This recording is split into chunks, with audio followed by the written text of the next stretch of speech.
Lesson 16, Picabo Street, Fearless Skier. People used to laugh at her because of her funny name. It's pronounced like the name of a game you play with babies, Picabo. When Picabo Street steps into her skis and heads down the slope, the laughter stops and the murmurs of admiration begin. Anyone who has ever seen her race can tell you Picabo Street is one of the most electrifying women of the world skiing has ever seen. It's not just that Picabo is a fast skier, it's that she's fearless. She attacks the slopes with an energy and confidence that sends shivers down the spines of spectators and fellow racers alike. She has been clocked flying down mountains at close to 80 miles an hour. Her all-out style has led the Swiss to nickname her One Crazy Red Hen. Austrians call her the freckle-faced jet fighter pilot. Some of the credit for Picabo's fearlessness goes to her parents, Dee and Stubby. They gave their daughter an unconventional childhood in hopes it would make her strong and independent. When Picabo was an infant, for instance, her parents decided not to give her a name. They wanted her to pick her own name when she got old enough to do so. For 2 years, her official title was Baby Girl Street. Her name was finally changed only because the family needed passports for a trip to Mexico. Passport officials would not issue one to a child without a name. Dee and Stubby chose Picabo because their daughter liked to play peekaboo. They took the unusual spelling of the word from the name of a town in Idaho named for a nearby river. In the local Native American language, peekaboo means shining water. As Picabo grew older, her parents encouraged her to be self-reliant and to face every challenge that came her way. Their tiny mountain community of Triumph, Idaho, Picabo learned to chop wood, raise hens, grow her own food. The streets had no television, so Picabo entertained herself by doing bicycle tricks, playing tackle football, and having boxing matches with the boys in the neighborhood. When Picabo was 6, her father introduced her to skiing. He took her up the big slopes at Sun Valley. He used to make me chase him down the mountain, she says. That's how I learned to ski fast. Ultimately, of course, Dee and Stubby's encouragement could only take Picabo so far.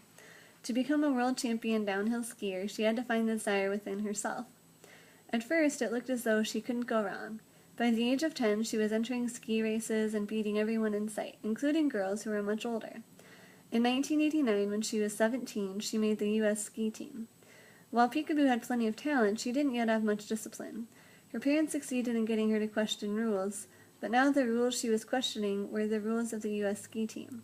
She balked at the idea of following the team's schedule. She didn't like coaches deciding when she would train and how she would train. I didn't want someone telling me what to do all the time, she says. Her attitude bothered many of the trainers, who found her lazy and quarrelsome.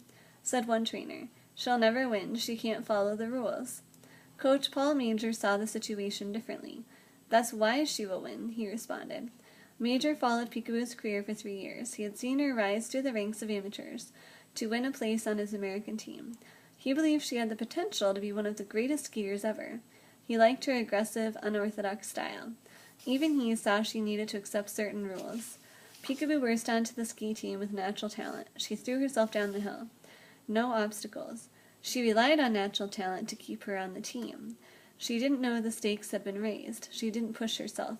She wasn't conditioned well enough. She was rebelling, asking why she should conform. When Picabo failed to do the exercises she needed to condition her body properly, Major did what he had to do. He kicked Picabo Street off the U.S. team. For several weeks, Picabo stumbled around at loose ends. She didn't know what she wanted to do with her life. When her parents heard what had happened, Stubby gave her 2 choices. She could come home and begin serious training under his supervision, or she could be cut loose from the family and go her own way. Picabo decided to come home. For 3 months, Stubby kept her on a strict regimen of sit-ups, push-ups, swimming, running. That was enough to put her back on the team. Still, Picabo had a long way to go to earn the respect of her teammates and coaches. As she had done so often in her life, Picabo rose to the challenge.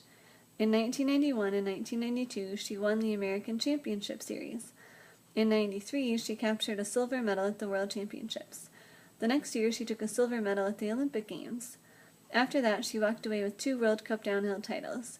She was the first U.S. skier, male or female, to win that title. As she blew by the competition in race after race, Picabo proves she really is one of the best skiers ever. She is also one of the most popular. Fans love to watch her streak down the hill at top speeds, holding nothing back.